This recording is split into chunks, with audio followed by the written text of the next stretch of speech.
ሰላም ሰላም ሰላም ውድ የቻናሌ ቤተሰቦች እንዴት ናችሁ? እኔ በጣም ደህና ነኝ። ዛሬ በአንዳንዶቻችሁ ጥያቄ መሰረት እንግዲህ ወደ ተደጋጋሚ የምትጠይቁኝ ነበራችሁ የአዲስ ስፔሻል ኢኮኖሚክ ዞን የሚባለውን እንዳሳያችሁ ማለት ነው። በእርግጥ ቆይቷል እንጂ አይተነዋል። ምናልባት 4 ወር እንደዚህ ያልፋል መሰለኝ። እዚህ ጎተራ ጋር የሚገኘው በጣም የሚገርም ፕሮጀክት አለ ማለት እቅዱ ወይም ደግሞ ፕላኑ ምናምን የታቀደለት አላማ የሚገርም ነው። ሲጠናቀቅ እንግዲህ ምስራቅ አፍሪካ ውስጥ አሉ ከሚባሉ የሚገርሙ ፕሮጀክቶች ውስጥ አንዱ ነው የሚሆነው። እንደምታዩኝ እዚህ የጎተራ ማሳለጫ መንገድ ላይ ነኝ ያለሁት። ከዚህ ከቄራ በኩል ነበር የመጣ ነው። ስለዚህ ዛሬ የምንመለከተው ይህንን የአዲስ ስፔሻል ኢኮኖሚክ ዞን በዚሁም ደግሞ ከቄራ እስከ ጎተራ ድረስ የሚገኘውን በዛው በኩል ስለመጣው ምናልባት እስከ መጨረሻው መቆየት ለማትፈልጉ ነው ይሄኛውን ቆርጬ ከፊት ያደረኩት ላይመቻችሁም ስለሚችል ማለት ነው። ይሄኛውን ፕሮጀክት እንግዲህ አንዳንድ ነገሮች እላቸዋለሁኝ። ከዛ በኋላ ደግሞ የምንመለከተው ከዚህ ከቄራ ጀምሮ እስከ ጎተራ ድረስ ኦሬዲ አሁን የተነሳንበት ቦታ ድረስ ያለው እንደዚሁም ደግሞ ማሳለጫው ስር የተወሰነም እንደሚመስል ወደ ታች ወርጄ ማለት ነው እሱን ማስገበኛችሁ ይሆናል። እንግዲህ በሩ መግቢያው በዛኛው ዞሮ ነው ያለው። ነገር ግን ዙሪያው እንደምታዩት በዚህ በማሳለጫው እንደዚሁም ደግሞ በአጥሩ የታጠረ ስለሆነ የዚህ የኢኮኖሚ ዞኑ ያን ያክል ከፍ ብለን ካልሆነ በስተቀር የተወሰነ ግቢው ላይ ምን እንዳለ ማየት አንችልም። ወር ደግሞ ኮንስትራክሽኑ ምን ላይ ነው የሚለውን ማየት ስለማንችል ወደዚህ ከፍ ማለት ስላለብን እንግዲህ ወደዛ ወጥተናል ማለት ነው። እንግዲህ ይሄ የአዲስ ስፔሻል ኢኮኖሚክ ዞን የሚባለው 35 ሄክታር መሬት ላይ ያረፈ ተለቅ ያለ ፕሮጀክት ነው። ያው አልሚ ወይም ደግሞ ኮንትራክተሩ አንዳንዴ በቃል ሌሎች ቪዲዮዎች ጋር እንደምነግራችሁ አንዱ የዚህ የቻይናው ሲሲሲሲ የሚባለው ነው። ቻይና ኮሚኒኬሽን ኮንስትራክሽን ካምፓኒ የሚባለው ማለት ነው።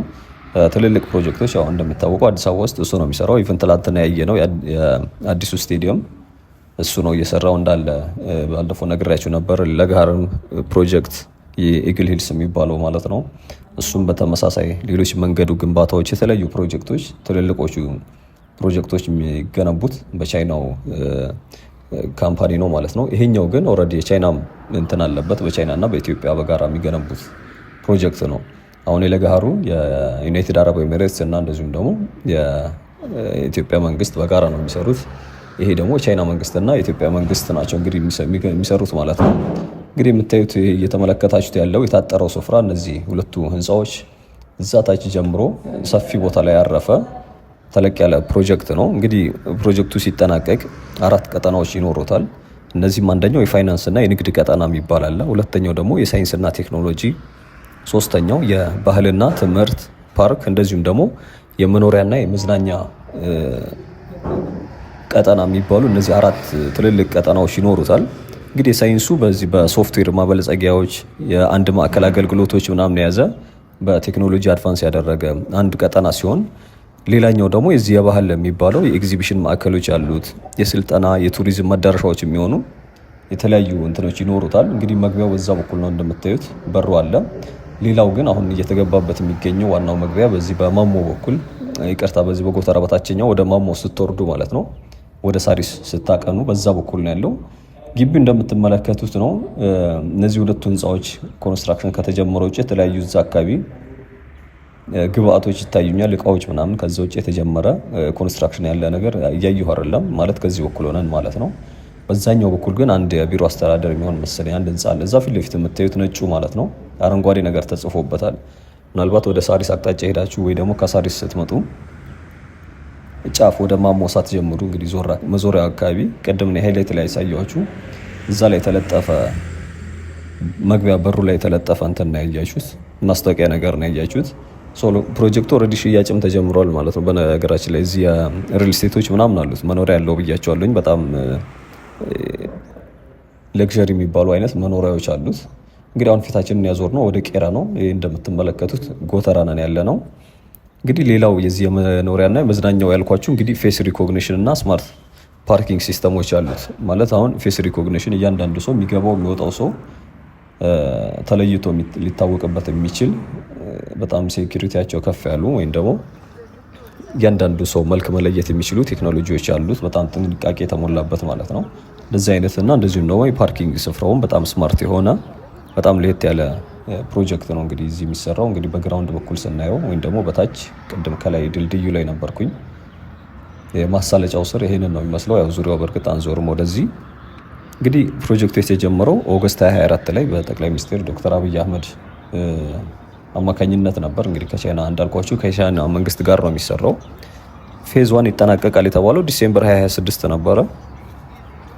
እንግዲህ መጀመሪያው ምዕራፍ ማለት ነው። ምዕራፍ የተለያዩ ምዕራፎች ይኖሩታል።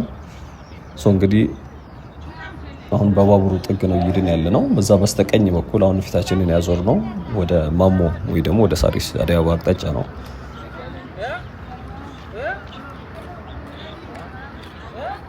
እንግዲህ ምናልባት ምንድን ነው አላማው የሚል አሁንም ያልተገለጠ ወይም ደግሞ እንትን አሻሚ ነገሮች ካሉ የዚያ ዋነኛ አላማው በምስራቅ አፍሪካ ግንባር ቀደም የስማርት ከተማና የንግድ ቀጠና ለማድረግ የታለመ ሲሆን በተጨማሪም ደግሞ ለብዙ ሺህ ወጣቶች የስራ እድልን እንዲፈጥር እንደዚሁም ደግሞ የውጭ ቀጥታ ኢንቨስትመንት ወይም ደግሞ ይሄ ፎሬን ዳይሬክት ኢንቨስትመንት የሚባለው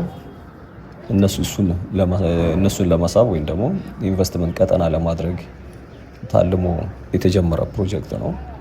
ምናልባት መዘግየቶች ዲሴምበር 2026 እንግዲህ አሁን ምን ላይ ሜይ ላይ ደርሰናል። ምናልባት የመጀመሪያው ፌዝ ምንድነው ምናምን የሚለውን ዲቴል አላውቅም። አንድ ምዕራፍ ምንድነው፣ ሁለተኛው ምዕራፍ እንግዲህ አንዱ ምዕራፍ ይጠናቀቃል የተባለው ዲሴምበር ላይ ነው። ያ ማለት አሁን ሜይ ላይ ነን። ሜይ 5ኛ ወር ላይ ነን። ዲሴምበር 12ኛ ወር ነው። እንግዲህ ወደ 7 ወር አካባቢ ማለት ነው የሚቀረው። እንግዲህ በዚህ በኩል ይኸው እንደምትመለከቱት ነው።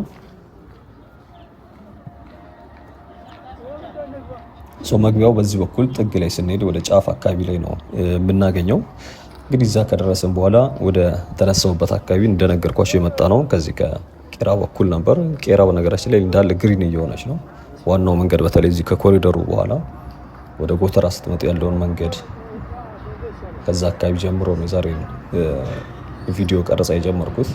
በዛ በኩል የምንመለከት ይሆናል። በነገራችን ላይ አሁን ኦልሬዲ የተፈራረሙ የፋይናንስ ተቋማቶች እንዳሉ እዚህ ፕሮጀክት ላይ ማለት ነው ኦልሬዲ እዚሁ ቦታ የያዙ እንደዚሁም ደግሞ ግዢ የፈጸሙ ሪል ስቴቶች አሉት ብያቸዋለሁ። ወይም ደግሞ የመኖሪያ እንዳሉ ይታወቃል። ቀድሞም ኦልሬዲ ግዢ የፈጸሙ እንዳሉ፣ ከዛ ውጭ ደግሞ ኢንቨስት ለማድረግ በጣም ተነሳሽነት ያላቸው ወይም ደግሞ ፈቃደኛ የሆኑ በርካታ ኢንቨስተሮችም ኦልሬዲ ቀድመው ስምምነት እንደፈጸሙ አይቻለሁኝ ቼክ ሳደርግ። ነገር ግን ያው ፕሮጀክቱ ሙሉ ለሙሉ እያየ ነው ስላልሆነ ይሄ ነው ያ ነው ምናምን እንዳልላችሁ እያየን ያለ ነው ሌላ እንግዲህ መንገዱን እየቀጠለን ያለ ነው። ኦልሬዲ ያው ውስጥ ላይ መግባት ስለማይቻል ማለት ነው። በእርግጥ ውስጥ ላይም ከህንፃው ላይ ሆነ እንዳየ ነው ምናልባት ሰፊ ቦታ ነው። በእርግጥ ትንሽ የጨረፍታ ነው እንትን ያልኳችሁ ድልድዩ ላይ ሆኜ ይሄ ነው እንዳልላችሁ ዲቴል የሆነ ነገር እያየን ያለነው ነገር የለም። የምንቀጥለው ግን ኦልሬዲ ወደ ይሄኛው በረጋ ከደረስን በኋላ ወደ ኋላ ነው የምንመለሰው። ከቄራ ነው የጀመርነው የዛሬም። እሱን አብረን የምንጎበኝም ይሆናል። እንግዲህ እዚህ አካባቢ ሌላው እነዚህ ትራክተር መሸጫዎች ናቸው።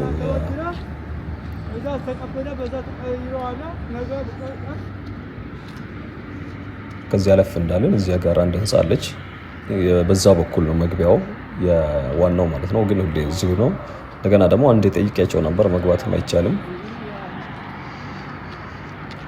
ስለዚህ አማራጭ ስለሌለን ከላይ ሆነን ያችን አይተናል። እንግዲህ ምናልባት ምላሽ ለመስጠት ነው ብዙ ጊዜ ሪኩዌስት ስታደርጉ የነበራችሁ ፋሚሊዎች ምን ላይ ደረሰ ፕሮጀክቱ አፕዴት ምናምን የምትሉኝ አላችሁ። ለዛ ሲባል ነው እንግዲህ በዛ በኩል የምታዩት ሪፍት ቫሊ ያለበት የቦሌ አቅጣጫ ወይ ደግሞ ወደ ቦሌ መዞሪያ መንገድ ነው ያየነው። እዚህ አካባቢ ሌላ ምን አለ? ምንም። እዚህ ጋር አንድ ቸርች አለ በቅርብ የተከፈተ። ከዛ ውጭ ይሄ ነው የምላችሁ እዚህ ሰፈር ላይ አዲስ ነገር የለም። ይሄ የምትመለከቱት እንግዲህ መግቢያው ይሄ ማለት ነው። መኪናው እየገባ ያለበት ቦታ ማስታወቂያም ያልኳችሁ እነዚህ ናቸው። እንግዲህ ቤቶች አሉ፣ ሽያጮች ምናምን ብያቸው ነበረ። ያው የቢሮ ተብሎ የተሰራው ህንፃ እዛ ፊት ለፊት የምታዩት ከበሩ ውስጥ ላይ ያለው እሱ ነው።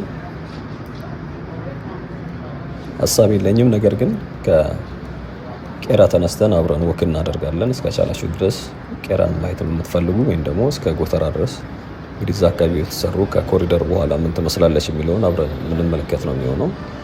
እስከቻላችሁ ድረስ እንድታዩ ጋብዛለሁኝ። ይሄ እንግዲህ እዚህ በዋሻ ወይም ደግሞ በመሬት ስር የሚያስመጣው መንገድ ነው። ከዛው ከጎተራ ስትመጡ ማለት ነው። ሁለት ነው ያለው። አንደኛው ይሄ ነው። ሁለተኛው ወደ ቀጥታ ወደ ሳር ቤት የሚወስዳል በተመሳሳይ። እዚህ አካባቢ ደግሞ ሌላው ግሪን ኤሪያ ወይም ደግሞ ፓርክ አለ። እዚህ ቂርቆስ ፓርክ እንደምታዩት ፐብሊክ ስፔስም አለ። ካፌዎች ምናምን አሉት። መዝናኛ ስፍራ እንግዲህ በስተቀኝ የሚገኘው ነው ቄራ ማለት ታጥፎ የምታዩት ማለት ነው። በቆርቆሮ የታጠረው ስፍራ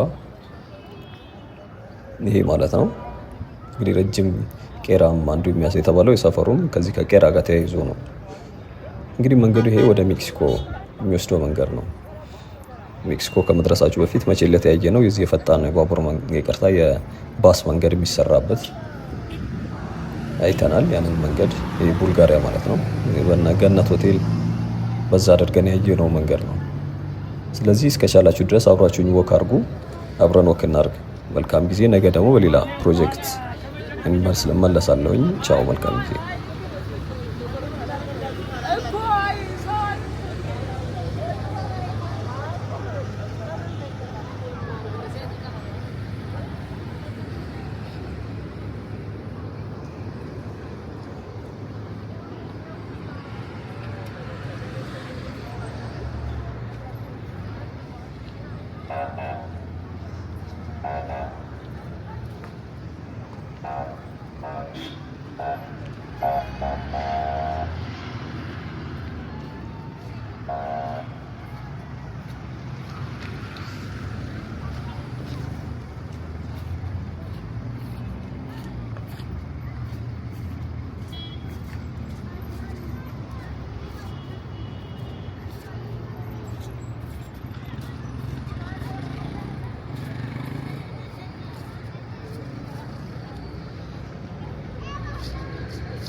Zannaborg Ajjar Tira Sarve Gabrielari. Total Zannaborg Ajjar Tira Sarve Gabriel.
ना